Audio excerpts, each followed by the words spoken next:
Hey guys, so today I'm going to be talking about the side view painting, which I've had a lot of questions about. A lot of people have difficulty managing the perspective in a side view painting. That has to do a lot with the rule, the less you show, the better your rotation is. So today's not going to be specifically about rotation because I've already talked about that so many times. It's about geometric anatomy, making sure that you're seeing the entire substructure native form in all of its frames during rotation so that you can know which elements of the anatomy of the eye to hide while rotating. So that's on the side there. What I really want to talk about today is the chiseling effect. So everyone who's, I'm kind of paused it at this, everyone who's talked to me before, they've talked about this painting, they've asked me about the chiseling effect, and it's like it's this new thing for them, and they're not sure, how to go about it, how to mimic it. Really, imagine it just being traditional. In traditional, we're so accustomed to moving our sketchbook and our canvas to accommodate the angle of our tool. But we forget that we can do that in digital. So everybody forgets how to use the rotate tool, and it's just R on your keyboard and you rotate with your mouse. One of the most important things that I campaign about is being able to create habits that you can reuse in traditional. Because using digital for very long will make it feel like you don't have any skill outside of digital, that you depend on Photoshop too much. The lasso tool, the liquefy, you'll feel like you can't draw without these tools. Control Z. One thing I really like to force myself to do is find ways to transfer my skill back so that my skill is still there.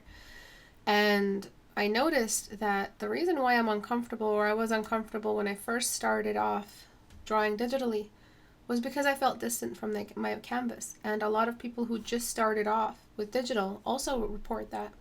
They report their canvas feels very far away. It doesn't feel natural. That's why they end up buying a tablet and a screen tablet so that they can feel closer. But I laugh at that because they're still not rotating their screen tablet.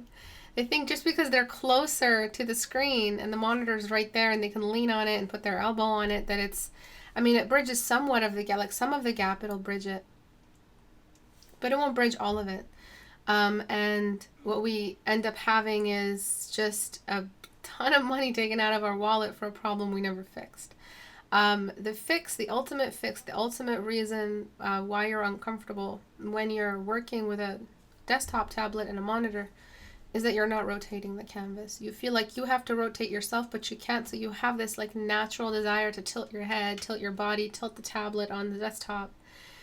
You're moving around trying to find a comfortable way to apply the paint, and you're forgetting that obviously. In order to apply that paint, you're moving the screen, you're moving the sketchbook, you're moving your hand weight, you're redistributing weight on your elbow.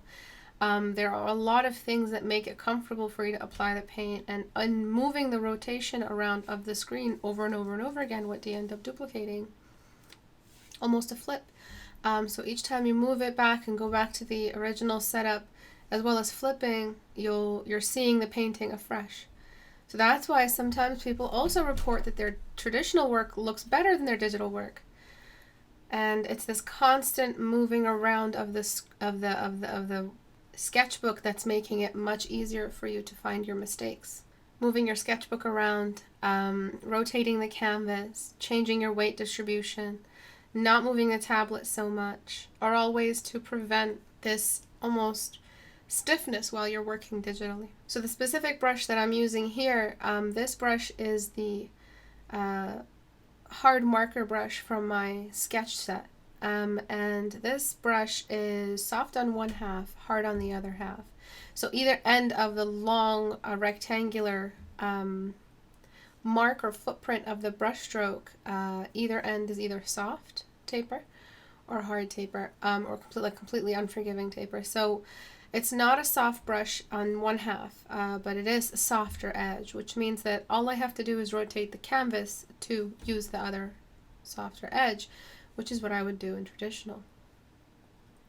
Other things that make it easier to bridge the gap back to traditional work is smudge brush. So I'm using a combination of chiseling in with my brush stroke by moving my canvas around to accommodate to the brush, instead of the brush accommodating and smudging. And while we're using this rectangular brush stroke, we are thinking about geometry, because every single brush stroke that we lay down with a large blocking brush.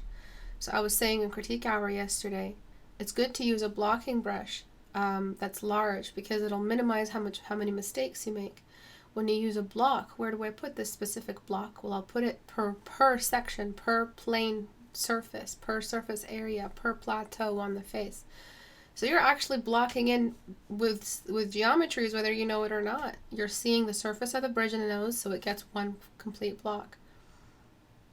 You also have to make sure that your block is high opacity, or else you're really not doing what you're supposed to be doing while blocking, which is designating specific areas for these valued and tonal changes specific to their geometric native shape, all pointing back to the light source. That's the formula for having a good realistic painting. That's the formula. Light source, geometry, and blocking neighborhoods of value, and not overblending too early. Because if you overblend, you won't notice the tonal changes and you'll accidentally value share.